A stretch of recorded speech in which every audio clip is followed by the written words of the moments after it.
Olá, queridos, que bom saber que estamos juntos para mais uma mensagem da série Estações. O tema de hoje é: quem é Jesus? Quem é Jesus para você?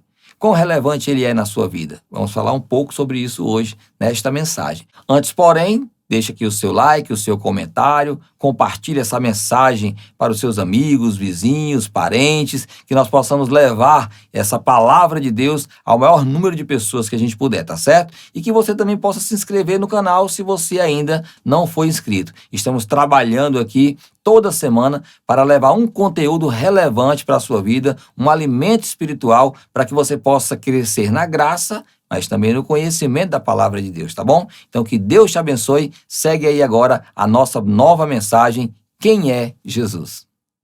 No Evangelho de Lucas, capítulo de número 9, a partir do versículo de número 18, Jesus vai questionar os seus discípulos: quem a multidão diz que eu sou?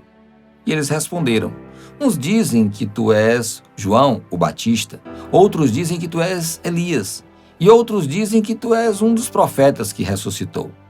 Jesus então olha para os seus discípulos e faz uma segunda pergunta: e vós, quem dizeis que eu sou? E Pedro responde: tu és o Cristo de Deus. Queridos, o grande questionamento é: quem é Jesus para você? Como você enxerga Deus na sua vida? O quão relevante ele é? O quão ele é capaz de modificar o seu dia a dia? O quão você está disposto a mudar por conta da presença desse Deus? Você conhece Deus de ouvir falar porque os teus pais te ensinaram, porque os teus professores falaram dele, ou porque os teus amigos falaram dele, ou porque você desenvolveu experiências sobrenaturais com o próprio Deus? Existe uma diferença muito grande entre ouvir falar de Deus e verdadeiramente conhecê-lo. Jó, no capítulo de número 42, ele vai dizer o seguinte: eu te conhecia de ouvir falar, mas agora os meus olhos te veem. Peraí, como é que um homem que tinha uma vida já devotada ao Senhor, uma vida consagrada, orava por ele, pela esposa, pelos filhos, era um homem respeitado, era um homem que a sociedade o observava e o via como um homem de Deus, como é que uma pessoa que o próprio Deus testifica dele, dizendo diante de Satanás: eis o meu servo Jó, homem reto, temente a Deus, que se desvia do mal? Peraí, como é que um homem como Jó vem dizer que conhecia Deus de ouvir falar e que só agora os seus olhos poderiam contemplar o Deus Todo-Poderoso? É porque Jó entendeu que todas as experiências para trás que ele viveu eram experiências de outras pessoas, pessoas que falavam acerca de um Deus de Israel, e ele foi aprendendo com os pais, com os amigos, com os vizinhos. Mas agora ele havia passado um processo doloroso, a perca de seus filhos, das suas riquezas, da sua dignidade. Agora ele estava enfrentando enfermidades gravíssimas e ele viu que o seu Redentor, no momento oportuno, se levantou e o retirou daquela situação. Então ele contemplou algo na sua própria vida, uma experiência inenarrável. E ele diz: agora sim, agora eu te conheço. Ei, querido, você precisa conhecer Jesus. Você precisa ter esse envolvimento, você precisa ter esse relacionamento para que verdadeiramente você o conheça. Porque pior do que um descrente não conhecer acerca de Jesus é um cristão não saber quem ele é.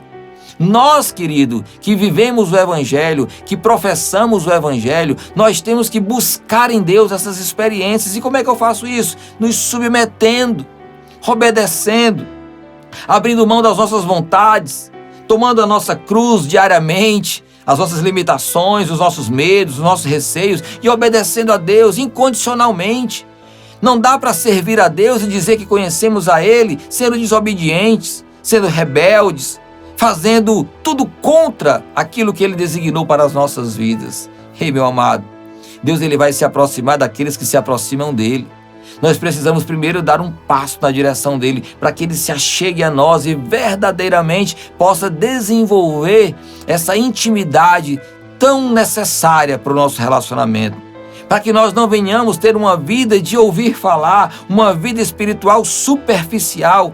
Nós precisamos ter as experiências espirituais com Deus para que nós possamos viver um evangelho profundo, um evangelho solidificado, que vai verdadeiramente mudar, transformar o nosso caráter, a nossa personalidade e que vai exalar para as outras pessoas o perfume de Cristo nas nossas vidas.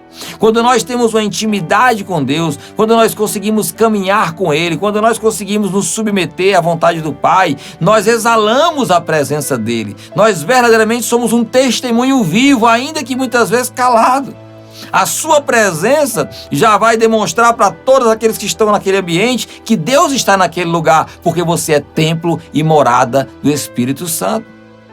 Já não cabe mais vivermos um evangelho de ouvir falar. Já não cabe mais um evangelho de oba-oba. Já não cabe mais um evangelho de experiências dos outros. Nós precisamos nos solidificar na presença de Deus, sedimentar a nossa caminhada com Cristo. Nós precisamos verdadeiramente conhecer a Deus. Precisamos conhecer a Cristo, o Espírito Santo, esse Deus tão maravilhoso que nos deu fôlego de vida, que nos deu oportunidades de recomeço para que nós pudéssemos sair da lama, sair do charque de lodo e tem firmado os nossos pés numa rocha inabalável que é Jesus.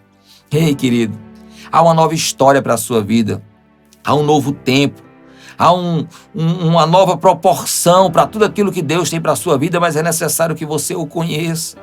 É necessário que você tenha a real dimensão de quem é Deus na sua vida. Louvado seja o nome do Senhor. Que você possa buscar diariamente a presença do Senhor em oração, em jejuns, em consagração, mas principalmente se submetendo à vontade do Pai. Que você possa desenvolver ouvidos sensíveis à voz de Deus. Que o seu coração esteja sempre maleável para responder aquilo que Deus vai estar colocando nele. Que você possa ter uma vida santificada, voltada para a vontade do Pai. Só assim você vai realmente ter a dimensão de quem é o Deus que você serve, de quem é o Cristo que você está carregando dentro de si. Em nome de Jesus, que você seja uma bênção, que você conheça Cristo não de ouvir falar, mas que os teus olhos contemplem o Senhor todos os dias e que muitas pessoas consigam ter acesso a esse Deus através da sua vida e do seu testemunho. Que Deus te abençoe em nome de Jesus.